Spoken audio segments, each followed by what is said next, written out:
फिलहाल यह चुनावी युद्ध और तेज होता जा रहा है। पाठशाला में अब अगला चैप्टर, कैसे युद्ध तेज होता जा रहा है, 12 घंटे में सीजफायर क्यों टूटा, ट्रंप ईरान के बीच के महायुद्ध में किसकी वजह से नया तूफान आने वाला है, लेबनान में ऐसी भयंकर तबाही, इजराइल ने पूरा लेबनान कैसे धुआं धुआं कर दिया, क्या युद्ध अब और तेज होगा, ईरान ने फिर बंद कर दिया स्ट्रेट ऑफ हॉर्मुज, तो तेल गैस क्या होगा, वो कैसे आएगा, अब इसका चैप्टर। ईरान और अमेरिका के सीजफायर को लेकर जो आशंका थी वो सच होती दिख रही है। जिन शर्तों पर सीजफायर होने की बात कही जा रही थी, अब उसी पर हंगामा मचा हुआ है। ईरान और अमेरिका के बीच हुए सीजफायर में शुरू से ही झोल दिख रहा था। अमेरिका कुछ कह रहा था, ईरान कुछ कह रहा था। दोनों ही तरफ से सीजफायर को अपनी जीत बताया जा रहा था। लेकिन अब ईरान कह रहा है कि अमेरिका और इजरायल सीजफायर की शर्तें तोड़ रहे हैं। वहीं अमेरिका कह रहा है कि जिन शर्तों की बात ईरान कर रहा है वो तो सीजफायर में थी ही नहीं। कुल मिलाकर स्थिति यह बन गई कि अमेरिका ईरान का सीजफायर नाजुक बना हुआ है। ईरान ने कहा कि वो 3 शर्तों पर समझौता नहीं करेगा। अमेरिका कह रहा है कि ईरान को गलतफहमी हुई है। नेतन्याहू कह रहे हैं कि युद्ध अभी खत्म नहीं हुआ है, किसी भी समय दोबारा हमला करने के लिए तैयार हैं हम। दरअसल सीजफायर के बाद भी इजरायल लगातार लेबनान पर हमले कर रहा है। ईरान इन हमलों का विरोध कर रहा है और कह रहा है कि यह सीजफायर की शर्तों का उल्लंघन है। यह पूरा मामला लेबनान से जुड़ गया है, जहां इजरायल ने इतने भयंकर हमले कर दिए कि एक ही दिन में 250 से ज्यादा लोग मर गए। तस्वीरें आप देखते जाइए। इससे ईरान भड़का हुआ है। क्या इजरायल नहीं चाहता कि युद्ध रुके और इसलिए वो लेबनान को बुरी तरह फोड़ रहा है? क्या पाकिस्तान ने सीजफायर की शर्तों पर अपनी तरफ से कुछ गेम खेला है? उधर लेबनान पर हमलों से भड़के ईरान ने फिर से हॉर्मुज को कैसे बंद कर दिया? अब तेल और गैस का क्या होगा? ईरान युद्ध का चैप्टर अभी क्लोज नहीं हुआ है क्या? दोनों ही तरफ से क्या नई धमकियां आई हैं? सीजफायर में असली पेंच है क्या? ईरान किन शर्तों की बात कर रहा है और क्या अमेरिका अपनी सेना को तैयार रहने के लिए कह रहा है? सारी बातें आज जो हुई हैं उसके बारे में बताऊंगा, लेकिन पहले एक झलक देखिए। लेकिन अब इसमें ऐसे ऐसे पेंच फंस गए हैं कि फिर से आफत आ गई। सीजफायर की शर्तें पूरी दुनिया में वायरल हो गई थी। आज अगर सीजफायर लगभग टूट गया तो इसकी बड़ी वजह लेबनान पर इजरायल के हमले बताए जा रहे हैं। क्योंकि आप देखिए, ईरान ने कहा कि लेबनान भी सीजफायर का हिस्सा था। अमेरिका कह रहा है कि लेबनान सीजफायर में नहीं था भाई, तुमने गलत समझ लिया। ईरान कह रहा है वो कैसे नहीं होगा भाई। ईरान का लॉजिक ये है कि कल को हम कह दें कि हम जो है वो अमेरिका के साथी दोस्तों पे हमला नहीं करेंगे लेकिन इजरायल को मारते रहेंगे, तो आपको चलेगा? तो वैसे ही वो कह रहा है कि आप लेबनान को मारोगे तो हम कैसे सीजफायर मानेंगे। सीजफायर में लेबनान शामिल था या नहीं, कौन सच बोल रहा है कौन झूठ बोल रहा है, ये आपको आगे बताऊंगा। लेकिन पहले देखिए कि इजरायल ने लेबनान में कैसी तबाही मचाई जिससे ईरान भड़क गया। सीजफायर टूटने का खतरा खड़ा हो गया। उधर ईरान और अमेरिका के बीच सीजफायर लागू हुए एक दिन भी नहीं बीता, इधर इजरायल ने लेबनान पर बमों की बरसात कर दी। इन 8 तस्वीरों को देखिए बॉस। इजरायल ने लेबनान का धुआं धुआं कर दिया। इजरायल की सेना ने लेबनान पर फाइटर जेट से बम गिराए, इसके साथ ही मिसाइलों से भी जबरदस्त अटैक किया, जिसकी वजह से चंद मिनटों के अंदर लेबनान के कई इलाके धमाकों की गूंज से दहल उठे। बताया जा रहा है कि यह लेबनान पर पिछले 30 सालों में इजरायल का सबसे बड़ा हमला है। लेबनान का कोई ऐसा कोना नहीं बचा जहां इजरायल ने बम नहीं गिराया। इजरायल की एयर स्ट्राइक ने लेबनान में कैसे कोहराम मचा दिया, उसे समझने के लिए कुछ तस्वीरें देखिए। जैसे एक बड़ा बम एक बहुमंजिला इमारत से टकराकर फटा, इमारत धमाके को झेल ही नहीं पाई और देखते देखते पूरी इमारत भरभरा के ढह गई, अफरा तफरी मच गई। देखिए जरा, यानी इजरायल ने लेबनान को फोड़ कर रख दिया। लेबनान के एक और गांव से तस्वीर आई। सब कुछ सामान्य लग रहा है, यहां पर लोग सड़क से गुजरते दिख रहे हैं। तभी अचानक सड़क के किनारे खड़ी गाड़ियों के पास जोरदार धमाका हुआ, जिसके बाद लोग जान बचाने के लिए भागते दिखाई। धुआं धुआं हो गए। लोगों को अलर्ट करने के लिए शहर में इमरजेंसी सायरन की आवाज गूंजने लगी।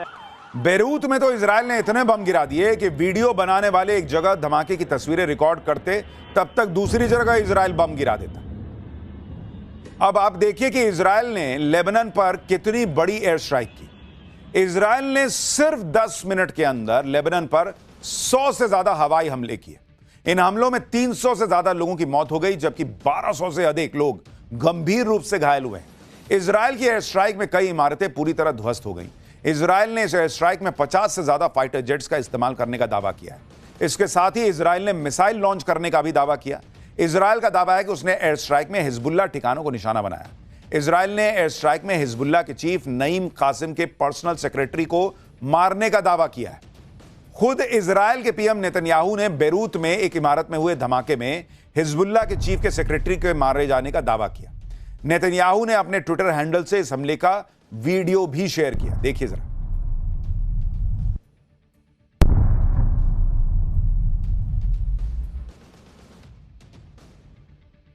इजराइल ने एयर स्ट्राइक में हिजबुल्लाह के अंडरग्राउंड स्ट्रक्चर्स को भी भारी नुकसान पहुंचाने का दावा किया और उनके ठिकानों पर हमले का वीडियो जारी किया। इजराइल भले ही लेबनान पर किए ताबड़तोड़ हमलों को हिजबुल्लाह के ठिकानों पर एयर स्ट्राइक बता रहा है, लेकिन इजराइल पर आरोप लग रहा है कि उसने लेबनान की राजधानी और दूसरे शहरों के रिहायशी इलाकों में बमबारी की। जैसे इस तस्वीर को देखिए, कैसे इजराइल के हमलों में इमारतें मलबे में तब्दील हो चुकी हैं और लोग मलबे में अपनों की तलाश करते नजर आ रहे हैं। आप देखिए जरा।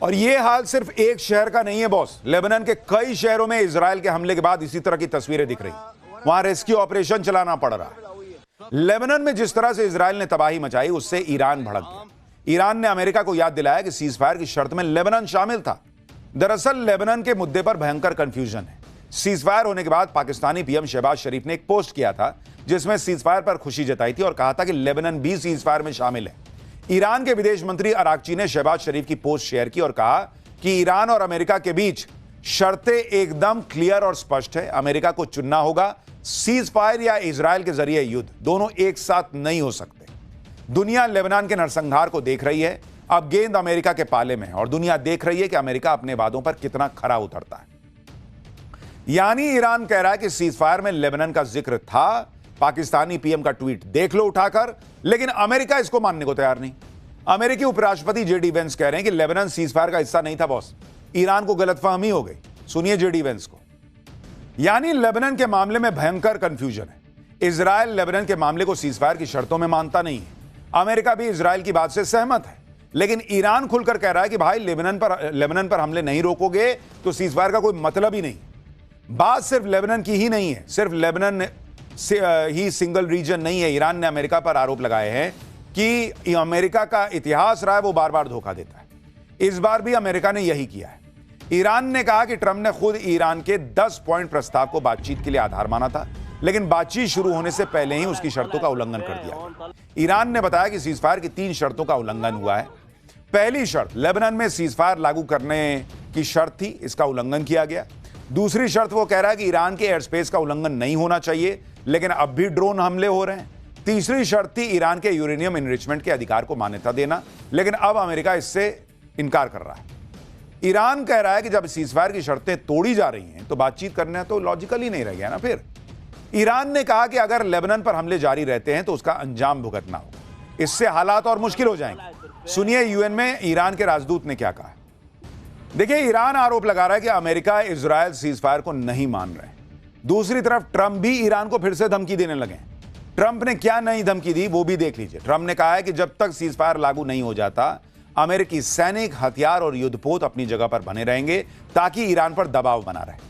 अगर ईरान सीज फायर का पालन नहीं करता है तो हमला फिर से शुरू हो सकता है, जो पहले से कहीं ज्यादा खतरनाक हो।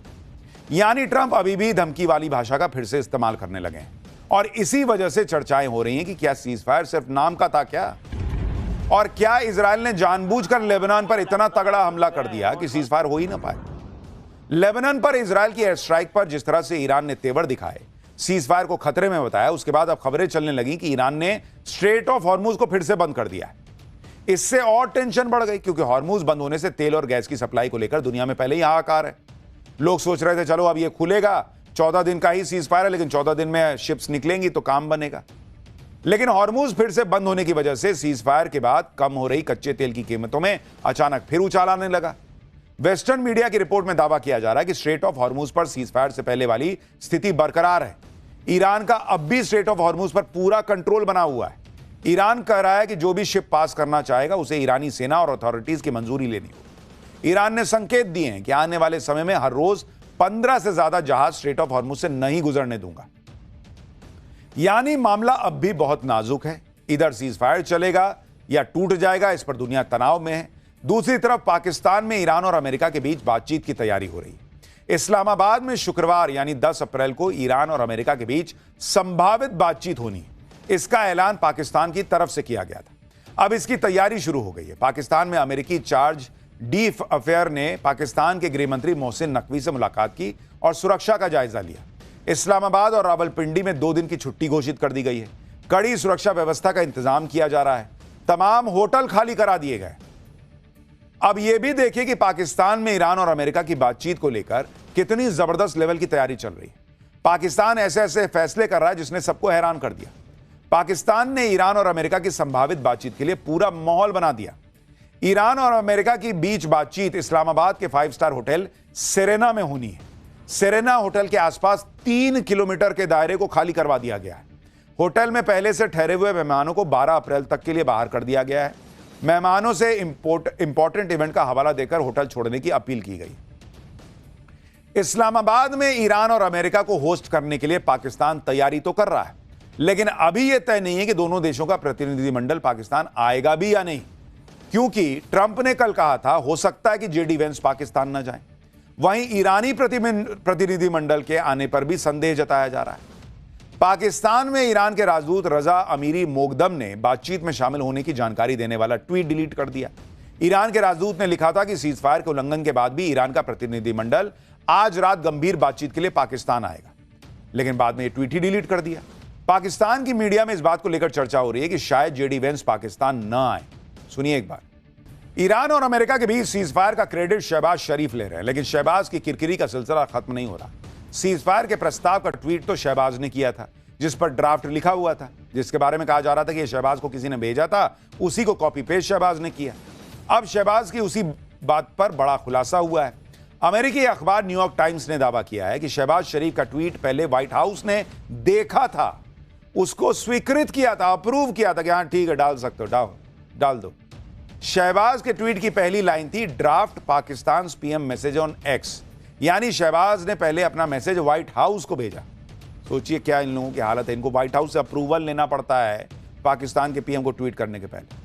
वहां से मंजूरी मिली कि ठीक है जाओ कर दो पोस्ट, तब जाके इन्होंने पोस्ट किया, और ऊपर से लाइन भी नहीं है। व्हाइट हाउस से मंजूरी मिलने के बाद शहबाज शरीफ अपनी पोस्ट से draft Pakistan PM on x ये लाइन हटाना भूल गए, और इसी वजह से उनकी फजीहत हो गई। कहा तो यह भी जा रहा है कि शहबाज को यह मैसेज व्हाइट हाउस की तरफ से लिख के दिया गया। पाकिस्तान में भी लोग शहबाज शरीफ की फजीहत पर मजे ले रहे हैं। पाकिस्तानी पब्लिक कह रही है कि अमेरिका तो पाकिस्तानी पीएम को जलील कर रहा है, ट्रंप ने शहबाज को अपना जोकर बना लिया है।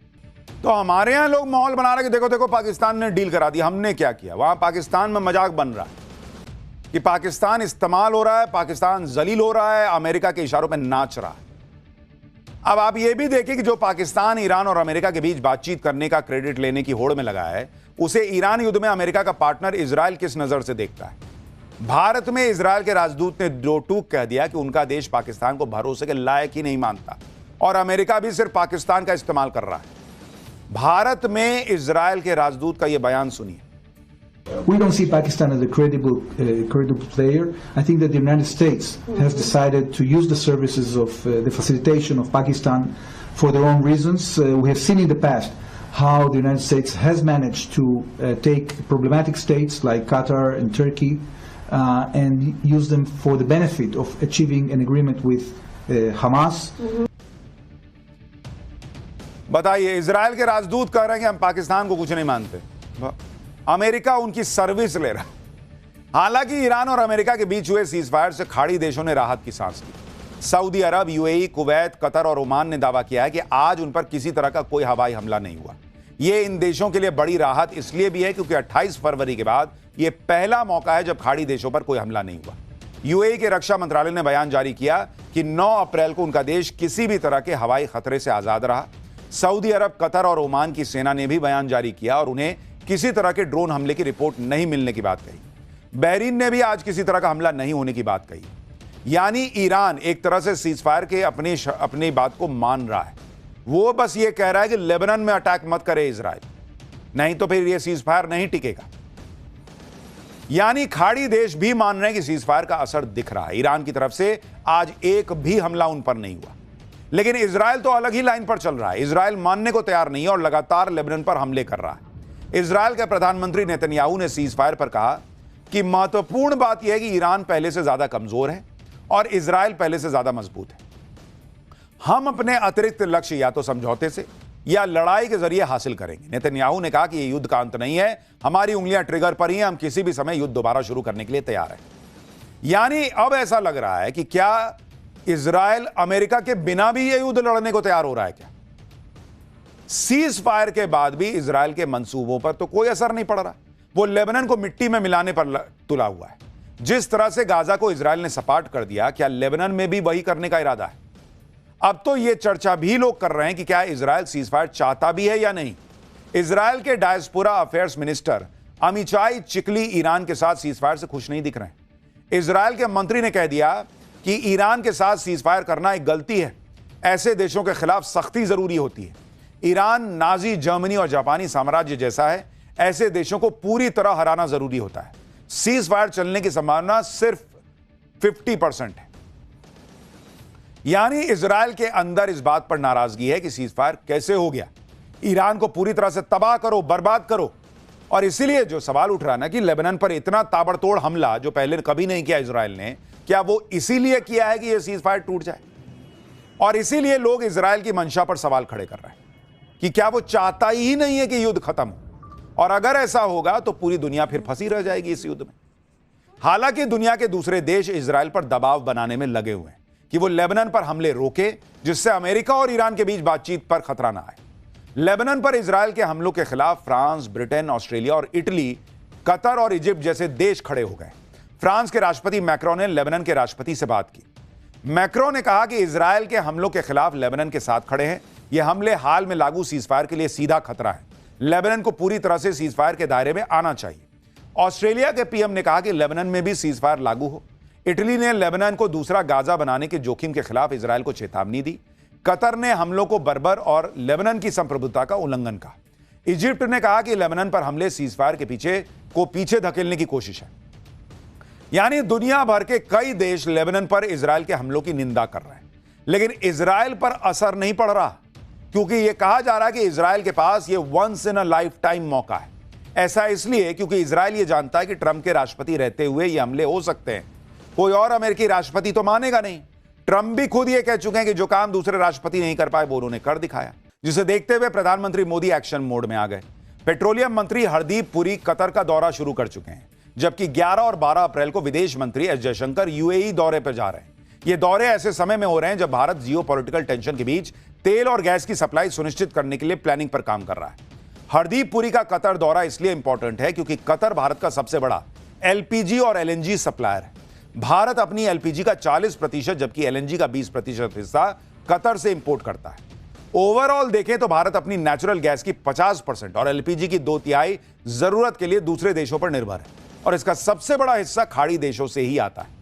ऐसे में इस संकट के समय में विदेश मंत्री एस जयशंकर और पेट्रोलियम मंत्री हरदीप पुरी का खाड़ी देशों का दौरा भारत की बड़ी डिप्लोमेटिक पहल माना जा रहा है। माना जा रहा है कि इस दौरे में तेल और गैस के सेफ नेगोशिएशन और उनके सेफ नेविगेशन और हॉर्मुज स्ट्रेट से भारतीय जहाजों की आवाजाही को लेकर आपसी तालमेल पर चर्चा हो सकती है। इस बीच सरकार ने एक बार फिर साफ किया है कि भारत में फिलहाल तेल और गैस का संकट नहीं है। पेट्रोलियम सेक्रेटरी नीरज मित्तल ने कहा कि स्ट्रेट ऑफ हॉर्मुज से भारत के जहाज तेल और गैस लेकर लगातार धीरे धीरे निकल रहे हैं। देश में घरेलू गैस की सप्लाई में कोई कमी नहीं है।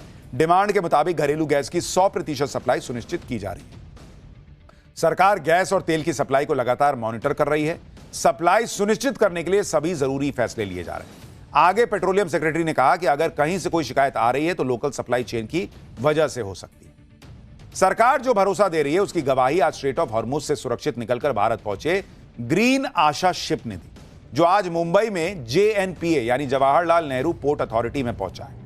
करीब 15,000 टन एलपीजी लेकर आ रहा ये जहाज जो है वो 5 अप्रैल को स्ट्रेट ऑफ हॉर्मुज पार कर चुका था। सरकार का दावा है कि जिन जहाजों पर भारत का झंडा लगा है उन्हें स्ट्रेट ऑफ हॉर्मुज से गुजरने में किसी तरह के खतरे का सामना नहीं करना पड़ा, जो मौजूदा तनाव को देखते हुए पीएम मोदी की डिप्लोमेसी की बड़ी उपलब्धि मानी जा रही है। स्ट्रेट ऑफ हॉर्मुज से निकलने वाला ग्रीन आशा शिप भारत का 8वां जहाज है। सुनिए ग्रीन आशा के सुरक्षित पहुंचने पर ministry of port, shipping and waterways ने क्या बताया। Green Asha that crossed the Strait of Hormuz on 5th of April 2026 has safely reached JNPA. यानी अभी भी चुनौतियां जो हैं वो दुनिया के सामने बनी हुई हैं। इस बीच भारत भी पूरा प्रयास कर रहा है कि कैसे इन चुनौतियों से लड़ा जाए। और एलपीजी और तेल की सप्लाई को सुनिश्चित किया जाए। पाठशाला में अब अगला चैप्टर, सबरीमाला मंदिर में महिलाओं की एंट्री को लेकर सुप्रीम कोर्ट में क्या तगड़ी बहस हो गई। कोर्ट ने क्या कहा, वो कौन से 7 सवाल पूछ लिए